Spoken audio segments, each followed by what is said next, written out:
लोमसां पशुभिः सह स्वाहा आमायन्तु ब्रह्मचारिणः स्वाहा विमायन्तु ब्रह्मचारिणः स्वाहा समायन्तु ब्रह्मचारिणः स्वाहा समायन्तु ब्रह्मचारिणः स्वाहा समायन्तु ब्रह्मचारिणः स्वाहा यशोजने स्वाहा श्रेयान्वत्यसोदानि स्वाहा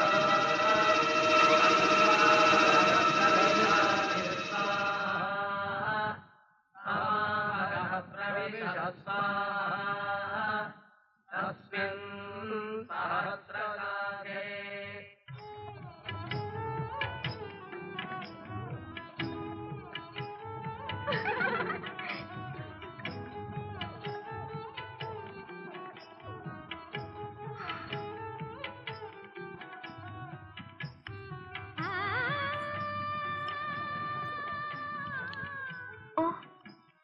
തിരിച്ചെത്തിയോ?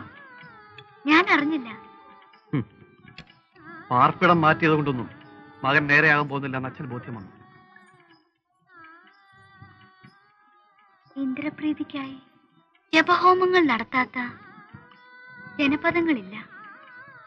എന്നിട്ടും ഒരു മഴമേഘം കൂടി അംഗരാജ്യത്തിന്റെ മുകളിലേക്ക് വരുന്നില്ലല്ലോ. അവിടുത്തെ അച്ഛൻ എന്തു പറഞ്ഞു? അദ്ദേഹത്തിന്റെ വകയായുള്ള ഹവിസും അഗ്നിയിൽ വീഴുന്നുണ്ട്. നടക്കട്ടെ. ശവങ്ങളുടെ ദുർഗന്ധം കുറയാൻ അകൽപ്പുക നല്ലതാണ്. നിൽക്കൂ, ഞാൻ പറഞ്ഞു കഴിഞ്ഞില്ല. ഈ പിൻവാതിക്കൽ ഞാൻ ഇത്ര നേരം കാത്തുനിന്നത് തെറ്റ്. മുൻവാതിലൂടെ അകത്ത് വരാമായിരുന്നില്ലേ? മടിശീലയിൽ സ്വർണ്ണ നിഷ്കങ്ങളില്ല. അതുകൊണ്ട് വൈശാലിയുടെ അമ്മ എങ്ങനെ സ്വീകരിക്കുമെന്ന് പറയാൻ വയ്യല്ലോ. നാണയം എണ്ണി അനുഗ്രഹം കൊടുക്കുന്നതിൽ പുരോഹിതരും മോശക്കാരല്ല. വരണ്ടുണങ്ങാത്ത നാടുകൾ അംഗരാജ്യത്തിന് പുറത്തുണ്ട്. അതെനിക്കും അറിയാം.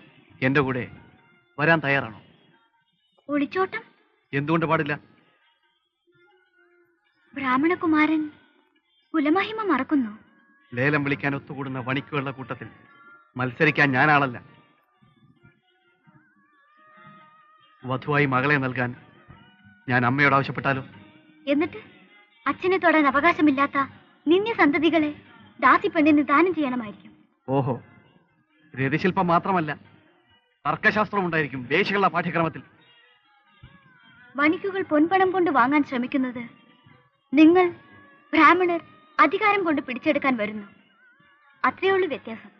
എല്ലാ ബ്രാഹ്മണരെ അടച്ചാക്ഷേപിക്കരുത്. ഏതോ ഒരു ബ്രാഹ്മണനോട് രാജാവ് ദുർമുഖം കാട്ടിയതിന് ഈ രാജ്യത്തെ മുഴുവൻ അടക്കി ശപിച്ചവരല്ലേ നിങ്ങൾ?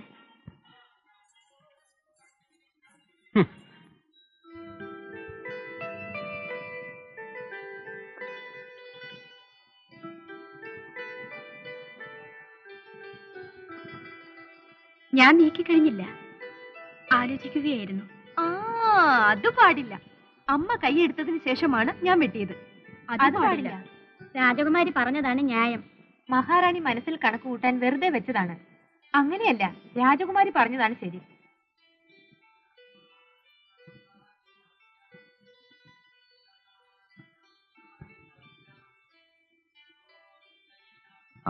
കളി നടക്കട്ടെ.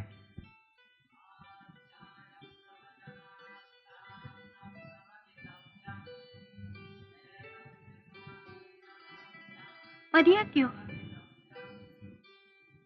അടിയറവ് പറയാതെ രക്ഷപ്പെട്ടു അമ്മ, അല്ലേ? അച്ഛൻ അസ്വസ്ഥനാണ് ശാന്തേ. കണ്ടില്ലേ, നീയും നിന്റെ വായാടികളും ഇവിടെ ബഹളം വെക്കണ്ട.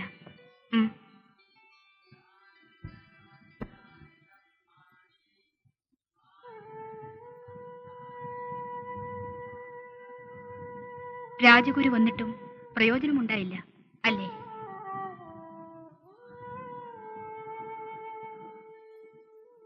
ഉദ്യാനത്തിൽ ഞാൻ ഓമനിച്ചു വളർത്തിയ ശതപത്രങ്ങളെല്ലാം പോയി. കുടിനീരെത്തുന്നുണ്ടല്ലോ കൊട്ടാരത്തിൽ. അതില്ലാത്ത വീടുകളാണ് അംഗരാജ്യത്തിൽ മുഴുവൻ. അയോധ്യയിലെ ആത്മസുഹൃത്തിന് ഒരു സന്ദേശം അയക്കാമായിരുന്നില്ലേ? എന്തിനും പോംവഴി ഉപദേശിച്ചിരുന്ന മഹാജ്ഞാനിയല്ലേ ആ ദശരഥ രാജാവ്? സരയൂ നദിയെ വഴിമാറ്റിയൊഴുക്കാൻ അയോധ്യാധിപന് കഴിയില്ലല്ലോ. ദത്തെടുക്കാൻ പാകത്തിൽ മകളെ ആത്മസുഹൃത്തിന് സമ്മാനിച്ചപ്പോൾ മുഴുവൻ പറയൂ. വളർത്തുമകളാണ് ഈ ശാന്തയെന്ന് ഇടയ്ക്കിടയ്ക്ക് എന്നെ ഓർമ്മിപ്പിച്ചില്ലെങ്കിൽ ഞാൻ മറന്നുപോയേക്കും, അല്ലേ? അതല്ല, പൂർവജന്മ സുഹൃതം കൊണ്ട് പ്രസവവേദന അറിയാതെ കിട്ടിയ പുത്രിയായിട്ട് തന്നെയാണ് ശാന്തയെ ഞാൻ വളർത്തുന്നത്. പക്ഷേ അവൾ വളരുന്ന നാട്ടിൽ ആപത്തുകൾ ഒഴിയില്ല എന്ന് കണ്ടറിഞ്ഞ് ഇങ്ങോട്ട് ദാനം ചെയ്തതാണെന്ന് പറയുന്നവരുമുണ്ട്. വൃഥാപവാദമാണ്, ഞാൻ വിശ്വസിക്കുന്നില്ല.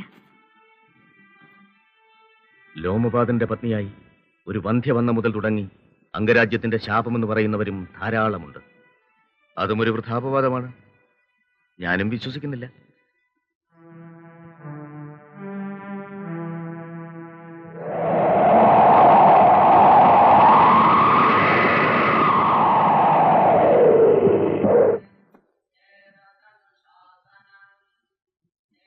അച്ഛന്റെ മനക്ലേശം ഞാൻ മനസ്സിലാക്കുന്നു.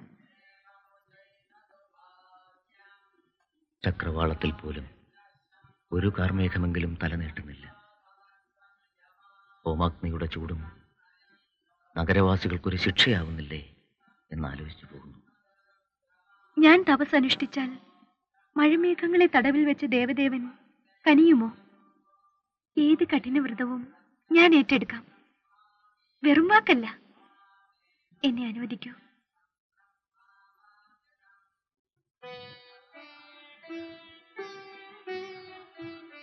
തപസ്സെവിടെ? നിന്റെ ഈ തളിർമേനി എവിടെ? നിന്റെ ഹൃദയത്തിലും പ്രാർത്ഥനയുണ്ടല്ലോ, അത് മതി.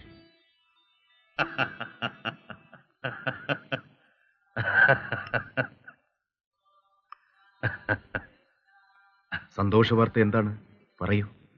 അർത്ഥസുഷുപ്തിയിൽ ഞാൻ എന്റെ ആചാര്യൻ ആസുര മഹർഷിയെ കണ്ടു. ഒരു വിചിത്രമായ സ്വപ്നം. നിറഞ്ഞ ജലാശയങ്ങളും പച്ചതഴച്ച ഭൂമിയും മാത്രമാണ് എന്റെ സ്വപ്നങ്ങളിൽ. അങ്ങ് വിശ്രമിക്കൂ. ക്ഷീണിച്ച മനസ്സിന്റെ വിഭ്രാന്തി ഉണ്ടാവും. അല്ല, ഇതൊരു പാഴ്ക്കിനാവല്ല രാജൻ. എന്റെ പ്രാർത്ഥനകൾക്ക് ഒരു മറുപടി പോലെ, ഒരു പരിഹാരം പോലെ വന്നതാണ് ഈ സ്വപ്നം. അംഗരാജ്യത്ത് മഴ പെയ്യണമെങ്കിൽ കളങ്കമറിയാത്ത ഒരു ഋഷികുമാരൻ വന്ന് യാഗം നടത്തണം. സ്ത്രീയുടെ നാദവും ഗന്ധവും സ്പർശവും അറിയാതെ വളർന്ന ഒരു നവയുവാവ്. അങ്ങനെ ഒരാളുണ്ട്. മനോഹരമായ ഒരു മിഥ്യ. അല്ല, സത്യം. എന്റെ ആചാര്യൻ വെറും വാക്കുകൾ ഉപദേശമായി ഉച്ചരിക്കാറില്ല. വരും, അഗ്നിനിമിത്തങ്ങൾ നോക്കി ഞാൻ വ്യക്തമാക്കാം. വരും.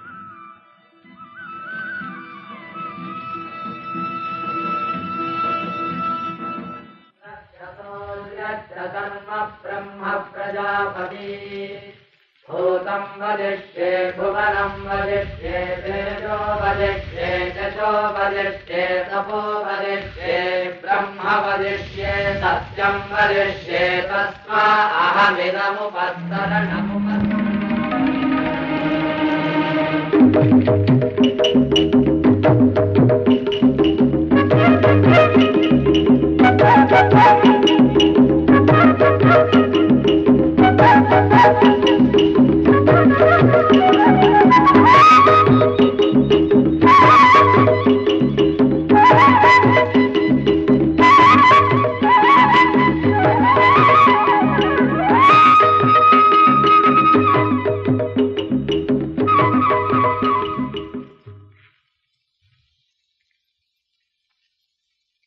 ഋഷ്യശൃംഗൻ, വിഭാണ്ഡക മഹർഷിയുടെ പുത്രൻ.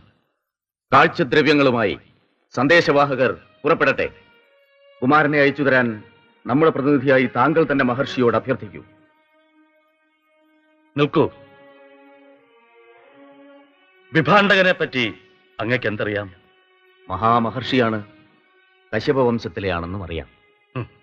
വിഭാണ്ഡകൻ കോപത്തിൽ ദുർവാസാവിനോട് കിടനിൽക്കും. ആശ്രമ പരിസരത്തിൽ മനുഷ്യജീവികളെ അടുപ്പിക്കാറില്ല. പിതാവിനെ ഒഴികെ മറ്റൊരാളെയും ഋഷ്യശൃംഗൻ കണ്ടിട്ടില്ല.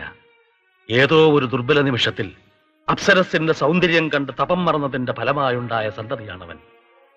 തന്റെ തെറ്റ് മകന് പറ്റാതിരിക്കാൻ മനുഷ്യ സമ്പർക്കം തന്നെ നിഷേധിച്ചാണ് അവനെ വളർത്തുന്നത്. ഞാൻ അന്വേഷിച്ചറിഞ്ഞു.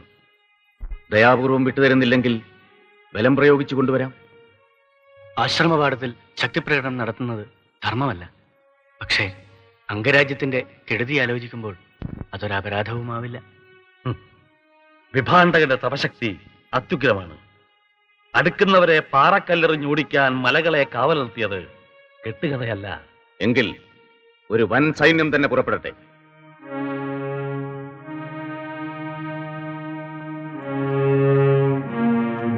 അലസത കൊണ്ട് വീര്യം കെട്ട സൈനികർക്ക് പ്രയാസമാവട്ടെ. ഋഷിവാടങ്ങൾ ആക്രമിച്ച് കയറിയ ക്ഷത്രിയയുടെ വംശനാശത്തിന്റെ കഥകൾ അങ്ങ് മറക്കുന്നു. അംഗരാജ്യത്തിന് കൂടുതൽ ശാപങ്ങൾ ക്ഷണിച്ചു വരുത്തണോ? പിന്നെ നാം എന്തു ചെയ്യണം? ഇപ്പോൾ അങ്ങ് വിശ്രമിക്കണം. ഞാൻ വീണ്ടും ഒന്ന് പ്രശ്ന വിചാരം നടത്തട്ടെ.